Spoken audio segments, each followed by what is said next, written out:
And then with this game, like once we decided to make it, is like we very consciously said we're not going to repeat the first game.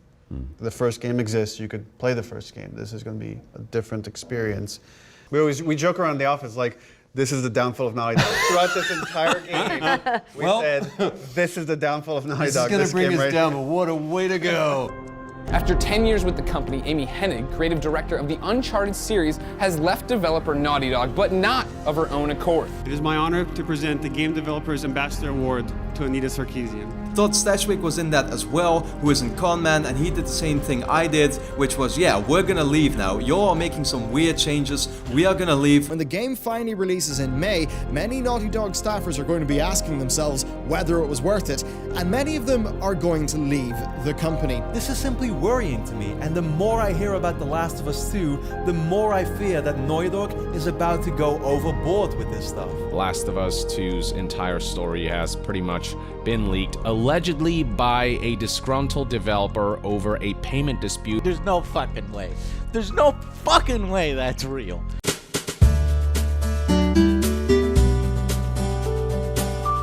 As someone who's a lifelong fan of Naughty Dog and their work, this is a video I never thought I'd make.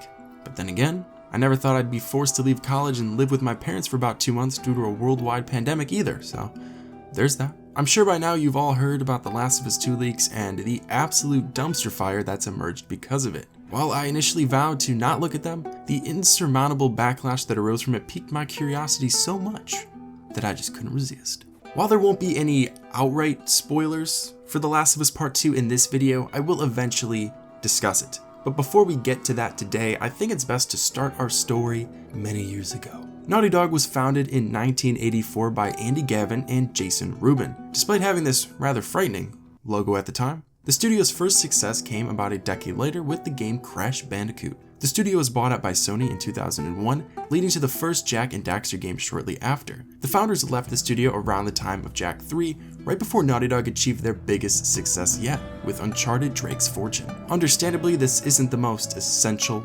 information, but I think it's important to consider the studio's roots and the types of games they were making when comparing it to where they are now. Gaming itself has evolved considerably over the last 20 years, and Naughty Dog's timeline is no exception. Much of the Uncharted franchise's success can be attributed to Amy Hennig, who along with Justin Richmond wrote, created, and directed the first 3 Uncharted games. While most of the controversy regarding Naughty Dog has coincided with The Last of Us Part 2, I would argue this decline began when Hennig and Richmond left the studio. There's a lot of ambiguity regarding this sequence of events, but most people agree that it probably wasn't the most peaceful of departures. While a big chunk of Naughty Dog was developing The Last of Us and its DLC left behind, Amy Hennig had a small team working on Uncharted 4. This information comes from a book by Jason Schreier titled Blood, Sweat, and Pixels that released about a year or so after Uncharted 4. The book outlines how since 2011, Hennig had plans to introduce several new features into Uncharted 4, such as a grappling hook, a sliding mechanic, vehicles, and a greater emphasis on stealth and hand-to-hand combat.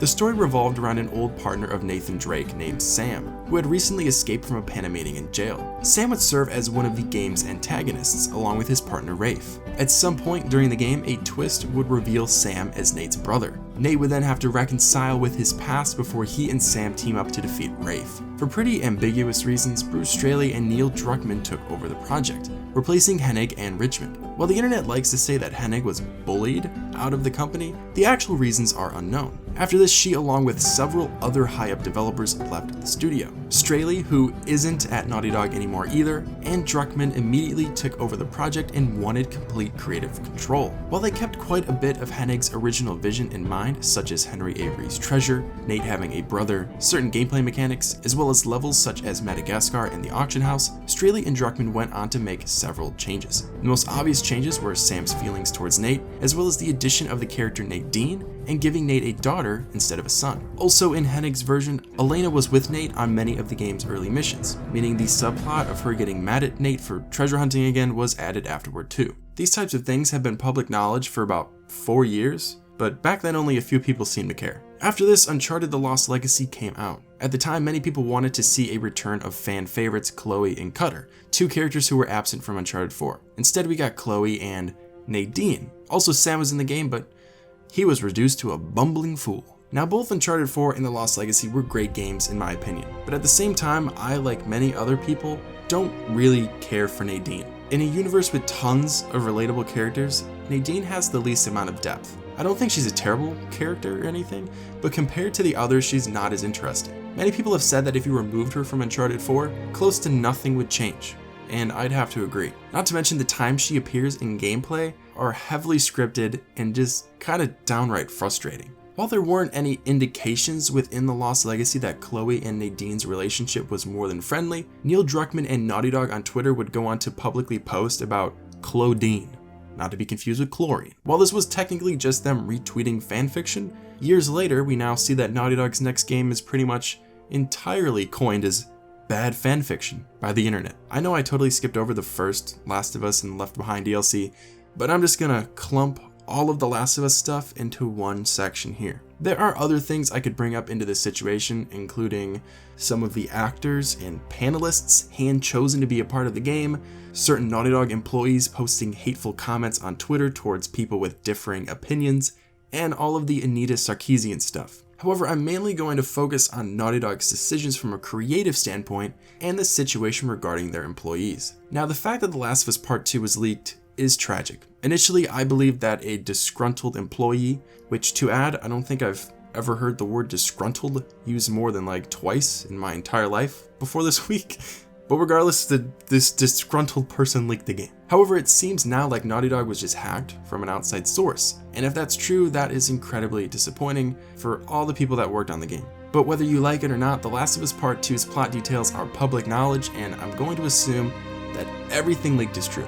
We technically don't know for sure until the actual game comes out, when there'll be added context, I guess. But given Sony and Naughty Dog's response to this situation, as well as the visual fidelity of the leaks, there's not a doubt in my mind these things are real. If I could sum up this entire situation in one thought, it would be that Naughty Dog has seemed to become completely disconnected from what made their games popular and beloved in the first place. Slowly down the road, this agenda or political movement, or whatever you want to call it, has become more important than the characters, the narrative, their employees' health, and even the means of making a video game fun. As someone who potentially would want to get into game development and design, I looked at some of the job descriptions found on Sony Santa Monica's website. And one of the characteristics they're looking for is someone who understands video game fun. And then at the same time, I'll see news articles about Naughty Dog and Neil Druckmann making comments about how they don't want to use the word fun when developing The Last of Us Part 2. From a narrative standpoint, I understand what he's trying to say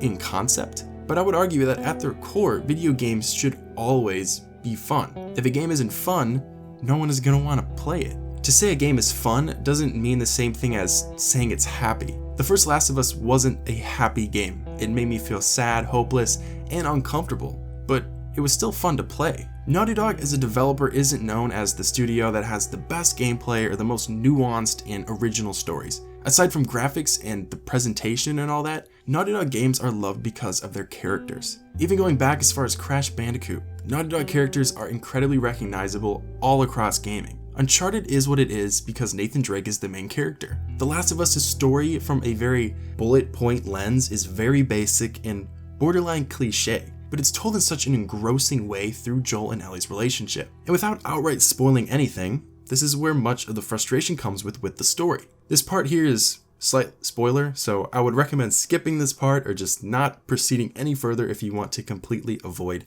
everything, if that's even possible anymore. But what's happening with The Last of Us is the equivalent of Nate dying halfway through Uncharted 4 in a really lame and disrespectful way, then spending the second half of the game playing as Nadine with your primary objective being to kill Sam. I've also seen people compare it to if in Red Dead Redemption 2, getting the bad ending, and then instead of playing as John to get revenge on Micah, you play as Micah and kill John and his entire family. It takes a while to sink in, but that's really what's happening in The Last of Us Part 2. It tries to push this theme at expense of the characters, and at the same time the theme that it's trying to push isn't a hard one to understand either. And I think I especially like the Red Dead Redemption example because it shows how that series of events is a poor narrative decision, excluding any possible political agendas. Now, is Ellie an example of a very strong female character?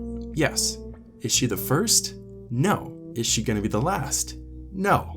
As a matter of fact, there was another game that came out a few months before the original Last of Us that also had a very strong female character. A character that could hold her own in combat, a character that had depth, a character that I cared about, all while putting the damsel in distress trope on its head in a way that wasn't deliberately overt. I'm not saying Elizabeth from BioShock Infinite is better than Ellie or not or whatever. All I'm saying is that there were so many times when I was low on ammo and Elizabeth saved my butt, okay? She rocks. I don't feel like Naughty Dog understands that, generally speaking, people don't care who they play as in terms of their outward appearance and sexual preference. What people want is to play as someone they can relate to, someone they can empathize with, someone that's just a good character. The moment that you force characteristics on a character to fit your agenda and not the story is the moment where you lose your audience. Yes, art is influenced by the artist's worldview, but it's also crucial to keep your audience in mind and above all else, make creative decisions that fit the story and the characters, not yourself. I understand there's added backlash with Abby's character due to obvious reasons, but people were going to be outraged no matter what. It doesn't matter what she looks like and where she comes from, no one will want to play as this character because of what she does and what you as the player must now do for the second half of the game. And if you're trying to use this character to create equality and represent a particular group of people, then this is the literal worst way to do it. When trying to create equality among people, you really have to ask yourself, am I trying to make this diverse in a way that is respectful to everyone and fits the narrative? Or am I just showing favoritism to the other extreme? In Ellie's case, I think it's additionally important to emphasize that her sexual preferences weren't revealed until The Last of Us' DLC. Ellie being gay doesn't add much to her character, and it wasn't the reason why people liked her so much in the first place. Ellie can be gay or bisexual or get a tattoo or buy a dog or whatever, I don't really care what she does.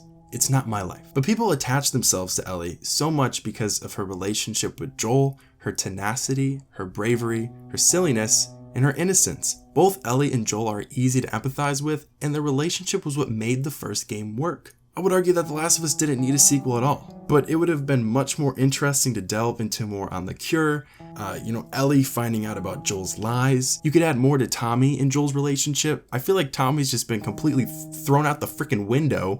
Maybe you could have sparked a plot based off of something that Tommy did when he was with the Fireflies. You could elaborate more on Marlene and Ellie's mom's relationship.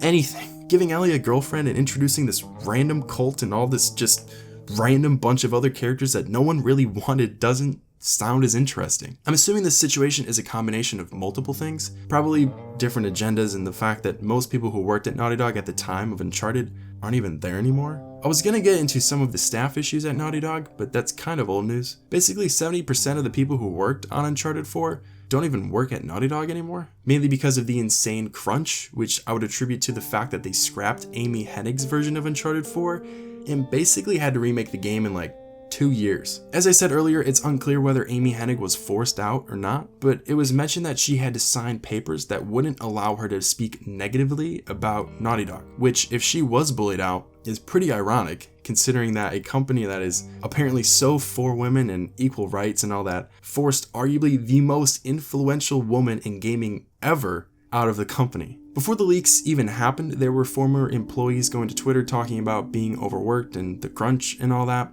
They mentioned how Naughty Dog tried to get them to sign things to keep them silent, and Naughty Dog was threatening to not pay them and just all this crazy stuff. Apparently so many people were quitting that they had to hire junior developers and film animators, which is what led to even more crunch considering people they hired were either inexperienced in training or coming from a completely different medium. This whole thing is just a mess, guys. And I'm exhausted even typing this.